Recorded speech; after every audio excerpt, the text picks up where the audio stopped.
I've come to a stark realization. Owen lacks any sense of responsibility or compassion. It's clear now that I'll have to take action.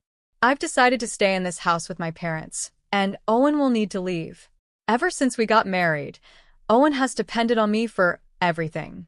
Now, despite my efforts and the fact that I pay $4,000 a month for rent, he's trying to force me out of my own home.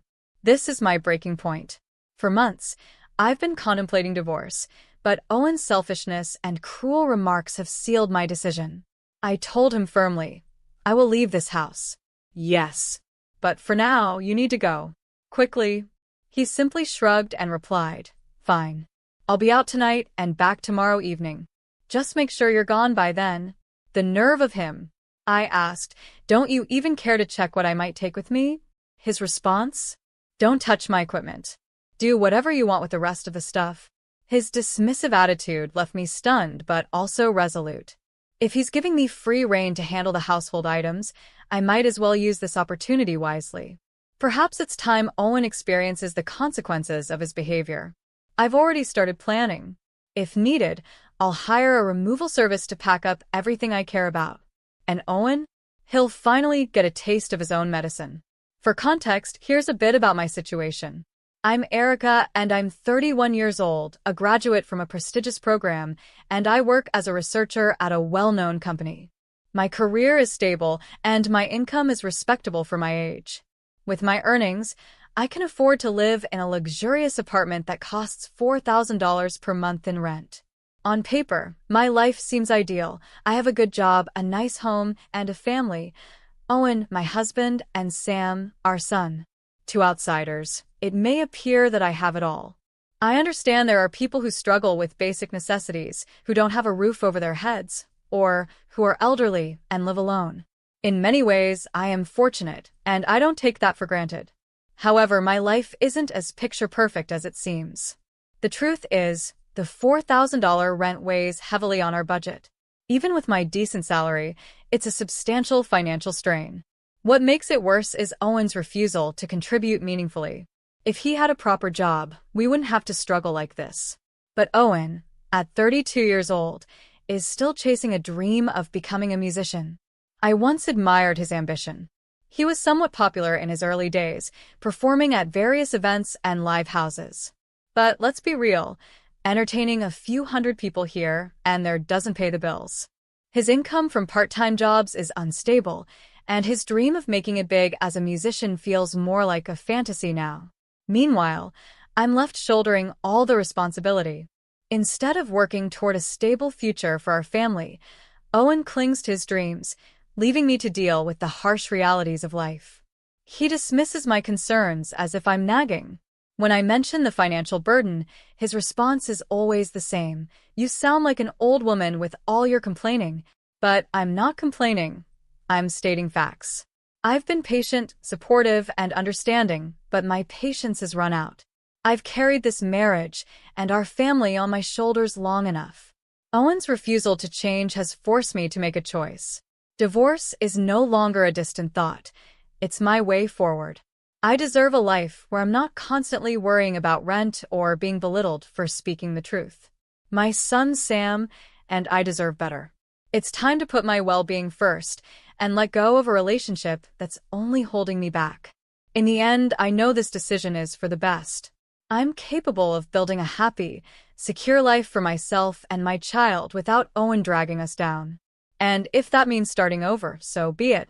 This is my chance to reclaim my independence and create a future where I feel truly fulfilled. When I was younger, I saw Owen shine as he chased his dreams. He seemed amazing, full of promise. When I got pregnant, he said, I'll work hard for our future child. I was only 20 when we got married and started a family. I thought getting married meant he would give up his music dreams and focus on building a life with us. At first, I felt bad for questioning his choice to stick with part-time jobs and his dream of music. I didn't want to make him feel like he had to give it all up for the family. But after our child was born, everything changed. Owen still kept going with his music and part-time work as if nothing had happened. I couldn't take it anymore. One day, I warned him, How long do you plan to keep working part-time jobs? You're almost 32. People your age are building careers. Owen just replied, I have my own way of living. Don't compare me to others. I couldn't believe his answer. Your words sound good, but they don't mean anything. If you want to talk about living your way, then start by helping out with the household expenses. He tried to justify himself by saying, when I become famous, I'll make up for the money I'm not earning right now. I snapped back, stop dreaming and face reality. Owen had no answer to that. Eventually, he took up a part-time job, but even then it wasn't enough. Earning $2,500 or even $13,000 a month would have helped, but Owen didn't stop talking about his dreams. You're being too noisy, he'd say. Times have changed.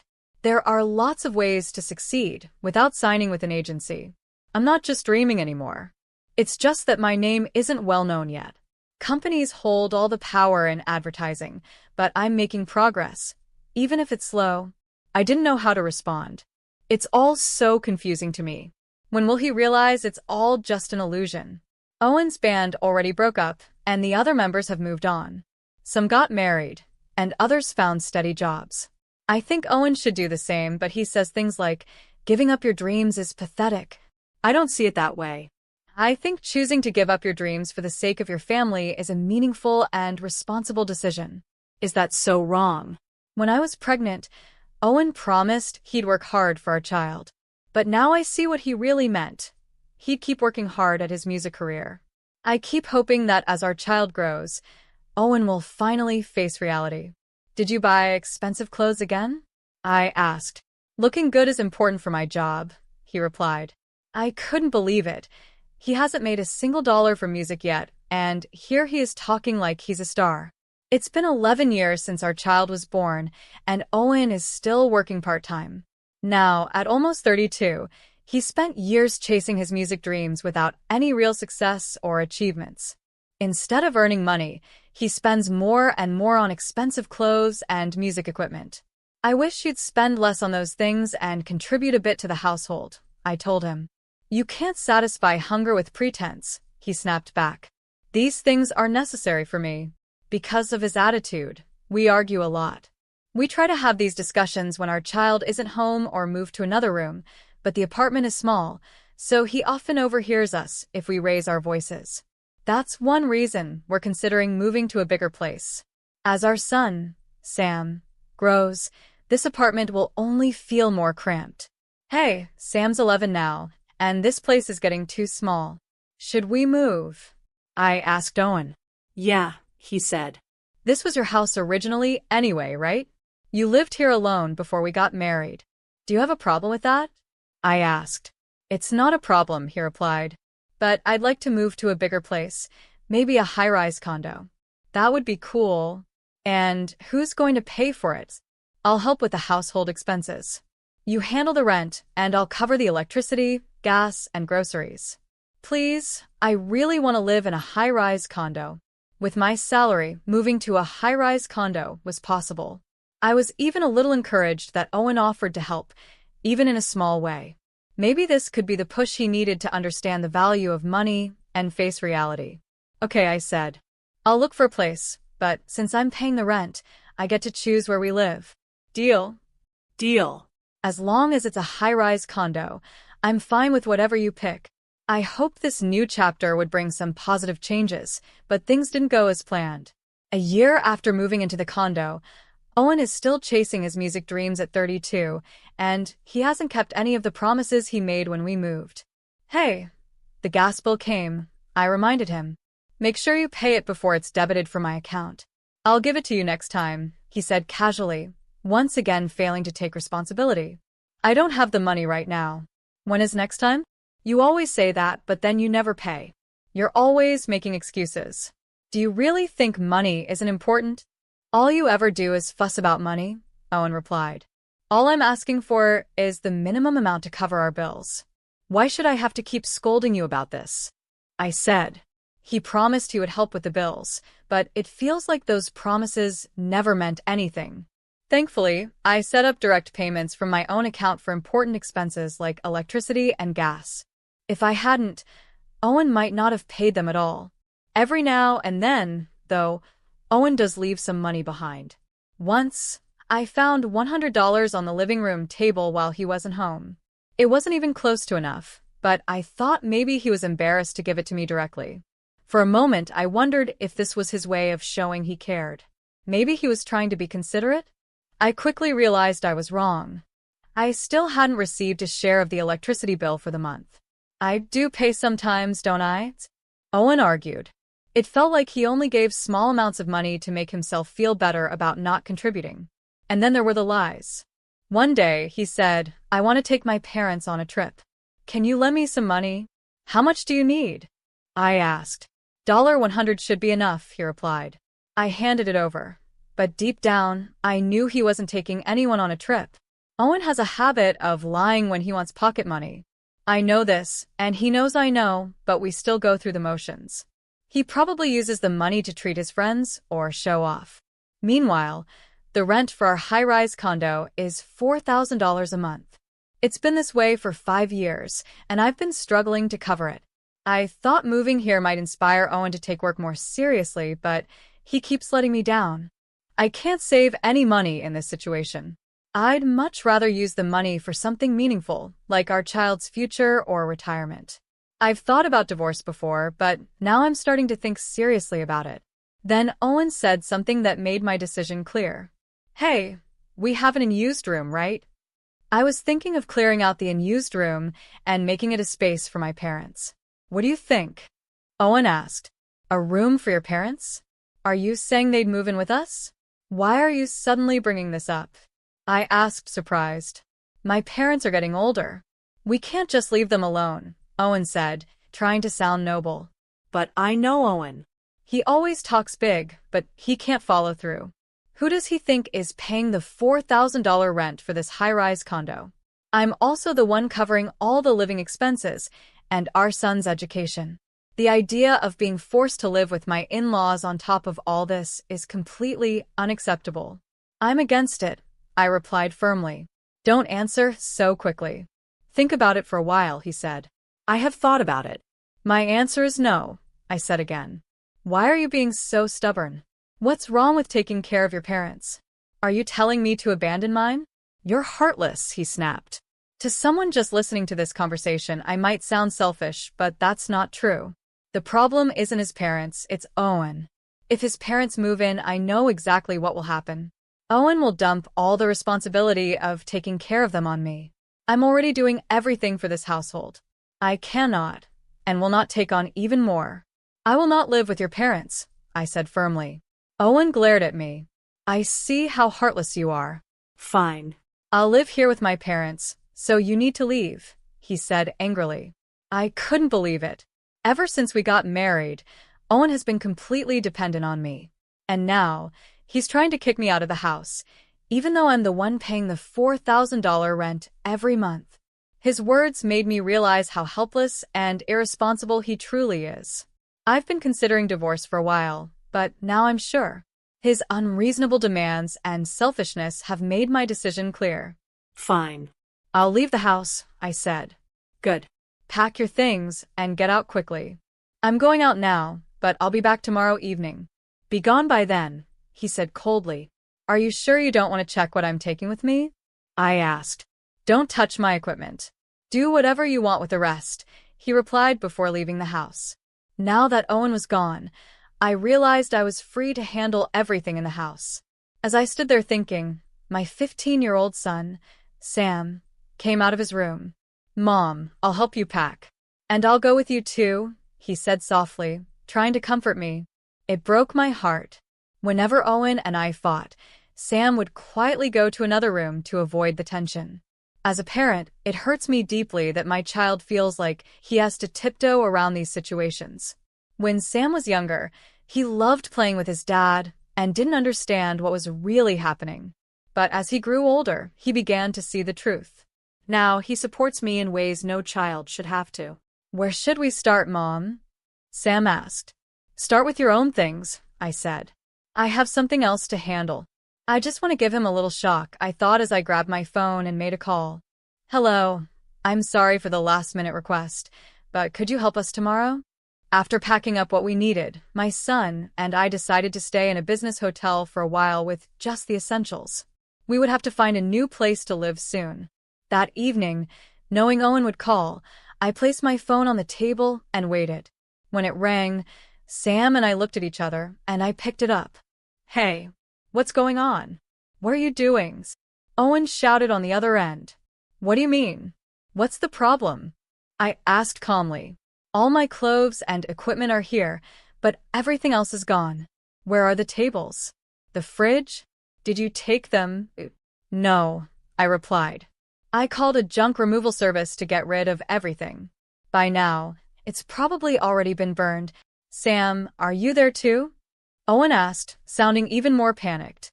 When Sam spoke up, Owen seemed completely caught off guard. He probably didn't expect Sam to still be around and was shocked to find the house nearly empty. "What do you mean everything's gone?" "The furniture and appliances, those are marital property," he said angrily. "You told me I could do whatever I wanted with everything except your equipment," I reminded him. "So I did just that. How am I supposed to live now?" Owen asked, his voice full of frustration. "If you need furniture, you can buy new ones. For now, maybe use your amp as a chair or wrap your guitar in a towel for a pillow," I replied with a hint of sarcasm. "That's not funny." How could you do something so nasty? He snapped. "We're getting a divorce," I said firmly. "Yes, I understand," Owen replied. He sounded like he expected me to be shaken by the mention of divorce. Maybe he thought this was just another argument that would eventually blow over. But I had already made up my mind. His words didn't scare me. They only made me feel more certain about my decision. In fact, I was almost relieved that he brought it up. "Really? You understand?" "We're getting a divorce," I repeated, making sure he knew I was serious. "You don't have to say it so many times." "I understand," I said coldly and calmly, making it clear that this was final. Owen must have realized that the divorce would hurt him more than it would hurt me. He seemed flustered, unsure of what to say next. Normally, he'd apologize and back down, but this time, he couldn't. Maybe it's his stubborn pride as a musician. He can't admit defeat. But I know Owen too well. Once he says something, he doesn't take it back, even if he regrets it. At first, Owen acted like he had everything under control, but now it all seems ridiculous. "We'll talk about the details of the divorce later," I said. "You're planning to live in this house with your parents, right? Should I go to the real estate agent first to update the contract?" Owen hesitated. "Yeah, but if the contract is changed to my name, the divorce can't be undone." "This is your chance to apologize," he said, his voice shaky. It felt like a weak, last-ditch attempt to stop what was happening. Maybe he thought my decision to get rid of the furniture and appliances was part of some master plan to force a divorce. But after 15 years of frustration, my feelings weren't going to change so easily. Deep down, I wished he would face the consequences a bit more. A few days later, Owen and I went to the real estate office to review the condo contract. I smoothly ended my part of the agreement. The process was quick and simple. But when Owen tried to sign a new contract, there was a big problem. "What?" "The rent is $4,500. Owen's face turned pale. When I first signed the contract for the high-rise condo, Owen left everything to me, choosing the property, negotiating, and signing the paperwork. He never even asked about the details, so he had no idea how expensive it was. "There's no way I can pay that rent, even if my parents help," Owen said in shock. Apparently, after I left, Owen planned to rely on his parents to share the cost of the rent. He assumed that between the three of them, they could manage it. But the actual rent was way more than he expected. Since his parents are retired and only have their pensions, and Owen is a part-time worker with an unstable income, it was clear they couldn't afford it. I had already seen this coming. "You've been paying this much every month?" Owen asked, stunned. "Yes," I replied. "I've been paying it the whole time. Because you don't work, we haven't been able to save anything. I can't handle a contract like this," Owen admitted.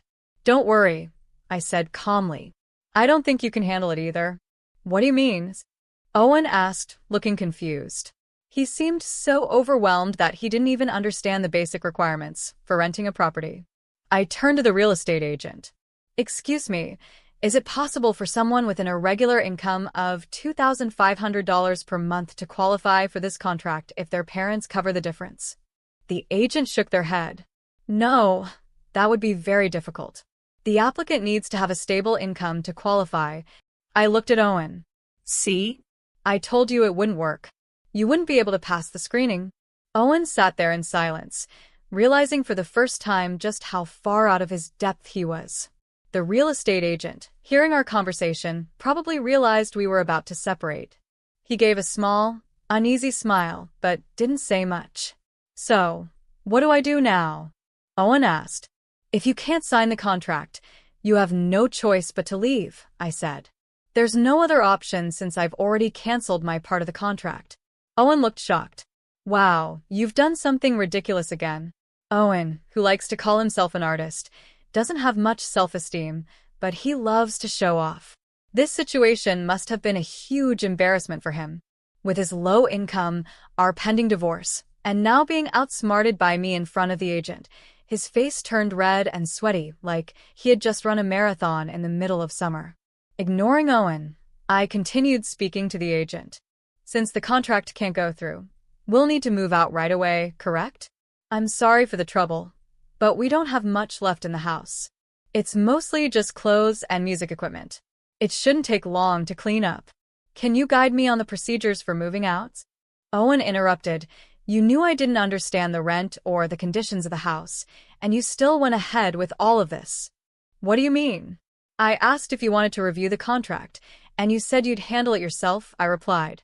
Whether you knew about my income or not, I thought there might still be a way to make it work. Owen said, clearly frustrated. Don't be ridiculous, I said calmly. I'm not leaving, Owen insisted. If you don't leave, I'll have to call the police, I replied. I don't know all the legal details, but you could be sued for trespassing or refusing to vacate. And since this isn't my property anymore, the real estate agency or the owner might get involved. It could get messy if a company reports it. The agent looked increasingly uncomfortable as Owen stood there in silence. You don't want to embarrass yourself any further, do you? Go home and pack your things, I told Owen. Without another word, Owen left the real estate office. I turned to the agent. I'm sorry for all the trouble. The house will be empty soon. If anything is left behind, I'll take care of disposing of it. Later, when the agent and I went to the condo, it was already empty. To apologize for the awkward situation and any inconvenience caused, I brought some sweets to the real estate office. The process itself went smoothly, but I could tell the agent was still a bit confused by everything that had happened.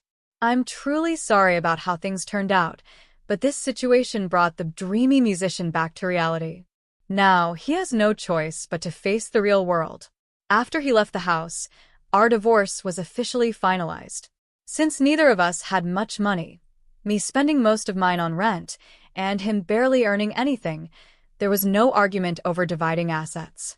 My son decided to stay with me. As for my ex-husband, he probably thought he could rely on his parents for support, but I had already closed that door. After being married for about 11 years, I reached out to my in-laws to inform them about the divorce and to say my goodbyes. I felt it was only right to keep them informed about the process. When my in-laws learned about all the things my ex-husband had done, they chose to step back and stop supporting him. They told him they wouldn't help him anymore until he found a stable job and became independent. Because of this, his plan to move in with his parents fell apart. Now over 32 years old, my ex-husband is finding it difficult to get a regular job after living so long as a freelancer. He continues to work freelance, but his income is still very low. He struggles to even pay rent for a small, cheap apartment. In this situation, continuing his music career is nearly impossible. This is the reality for my ex-husband, a man who achieved nothing. As for me, I've rented a new apartment where I now live with my son. Without my ex-husband, the rent is much lower, and I can use my money for more meaningful things. While I don't criticize people for chasing their dreams, I've found happiness in creating a comfortable and stable life for my son and me. This is what truly matters to me now.